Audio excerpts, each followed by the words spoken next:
My name is Ali Fofana. I'm the CEO and founder of GoGetters.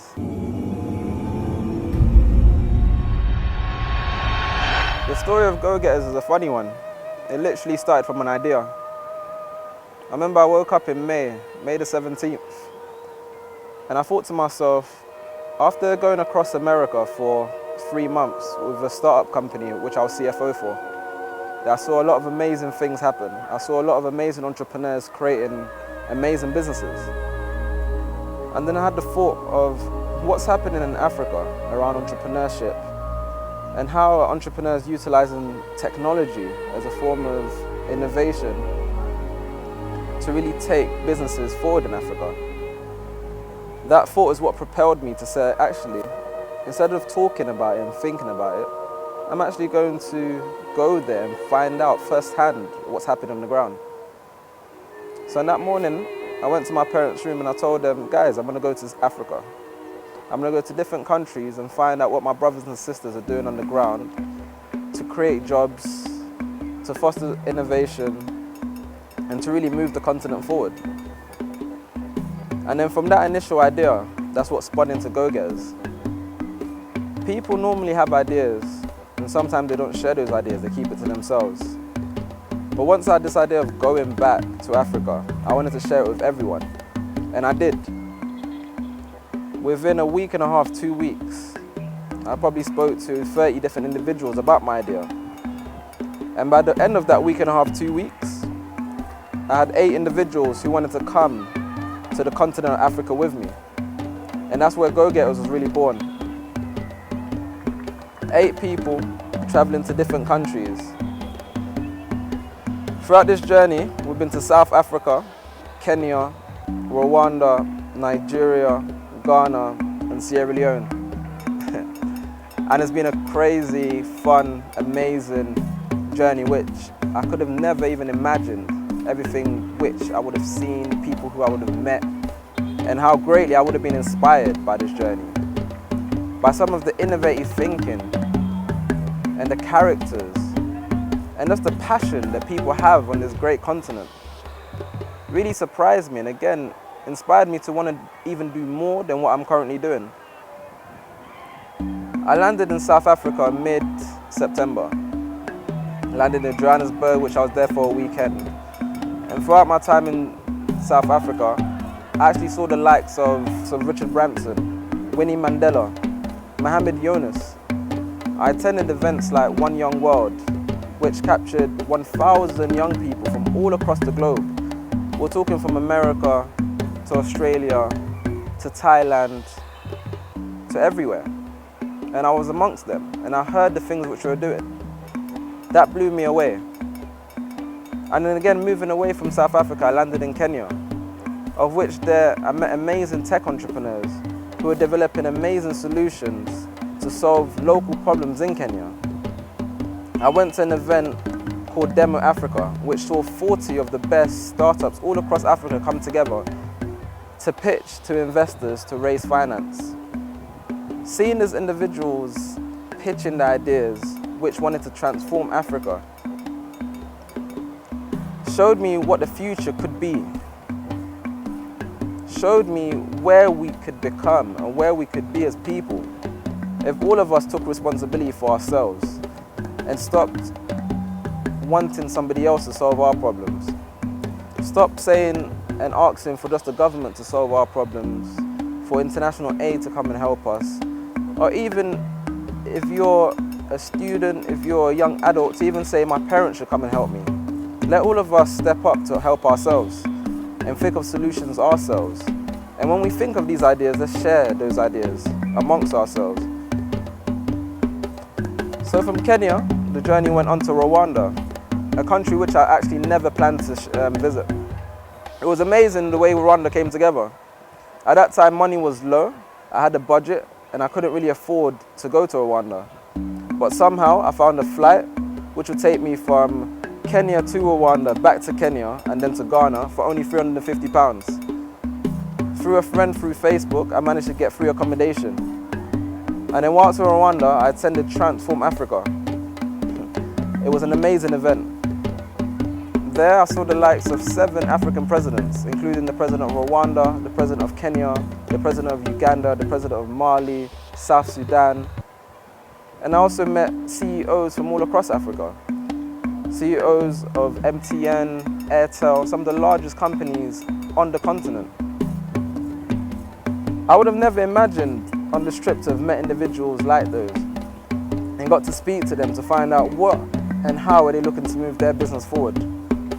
Meeting these people, seeing these presidents again gave me a deeper insight into where Africa is going. And I truly do see a bright future. After Rwanda, went back to Kenya, and from there, it was Ghana, where I was met by my fellow Go-Getter member, Tola James Odukoya. Ghana, we stepped up a level. Instead of just attending to events, we wanted to put together our first entrepreneurship workshop. When we landed on the ground, we were met by our Ghana coordinator and director, John. We called John the president because he's going to be the future president of Ghana. Remember, it was said here today. When we landed, we had a venue at Gimpa University, but we had nothing else. We had no finance, no sponsorship, no speakers, nothing. And within 4.5 weeks, we managed to pull off the event. We featured on 2 TV programs. We featured on 2 newspapers. After Ghana was finished, we met up with the Minister of State. He's Honorable Fifi Kwete. We had a long discussion with him around what the Ghana government were doing to foster the growth of entrepreneurship in Ghana. And we were happy with some of the things we heard. We were happy to see the progress that Ghana was taking, having John on the ground to help us out. Through Dio, we managed to lock in Covenant University as the venue. But yet again, we had no speakers, no sponsorship, nothing. And within 4 weeks, we managed to pull it off once again. And this time we featured on 2 TV channels. We actually went on 2 radio shows, which is a brilliant thing to execute in Nigeria. Nigeria was an interesting place compared to Ghana. To see 2 countries in West Africa who, I think, the thing which we saw which was different the most was just the mentality of the people. I have to say Nigerians in general are real go-getters. I saw a lot of people there who were just hustling, who had a big vision, and who just knew they wanted to be successful and they were hungry. It really inspired me to see, people like that. Because I think it's people like that you need to be surrounded by if you're really going to be successful in life. You need to be surrounded by like-minded people who also have the hunger to succeed. Nigeria, we were fortunate to have met one of the senators of Lagos State, Senator Solomon. He actually sponsored the entire event. If it wasn't for him, I don't know what we would have done. Because of him, we covered everything. So thank you again, Mr. Solomon, for your sponsorship. And in Ghana also, we were sponsored by Knowledge Network. So thank you again, Hannah, for giving us the sponsorship in Ghana. And then the final part of the trip came to Sierra Leone, where I was born.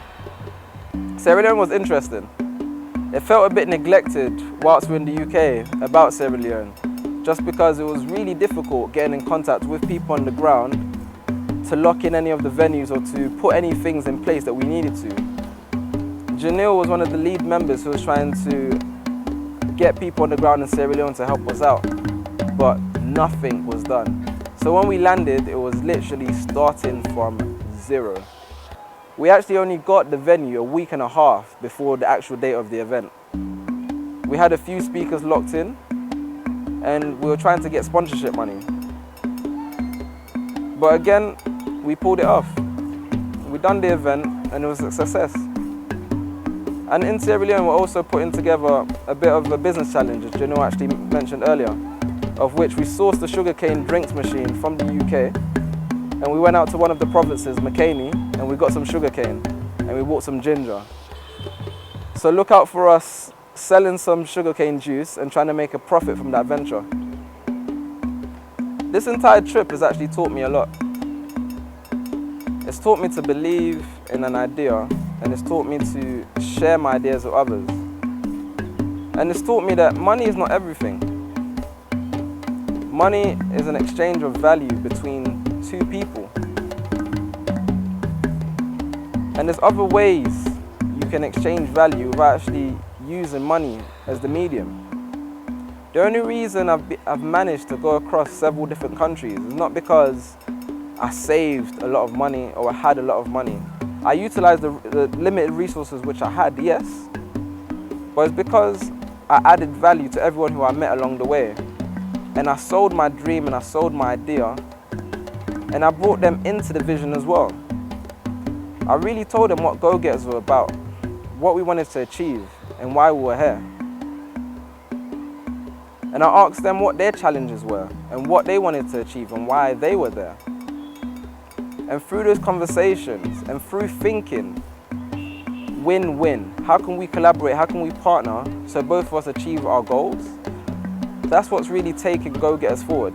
And that's one of the key lesson points which I've learned. It's not by sheer luck that we land in a country, 4 to 3 weeks later, we execute an event. We feature on TV, we feature on radio, we feature on newspapers, and we put together a documentary in 3 different countries. It's not by luck. God has a big part to play, and it's also because, like I said, we shared a vision and people bought into that vision with us. We've been very open on this journey. We've been very collaborative in how we've taken things forward. So for everyone who's listening to this, if you have an idea, share it. Bring people on board. It's not going to be one man who's going to create an empire. You need people with you to achieve your goals.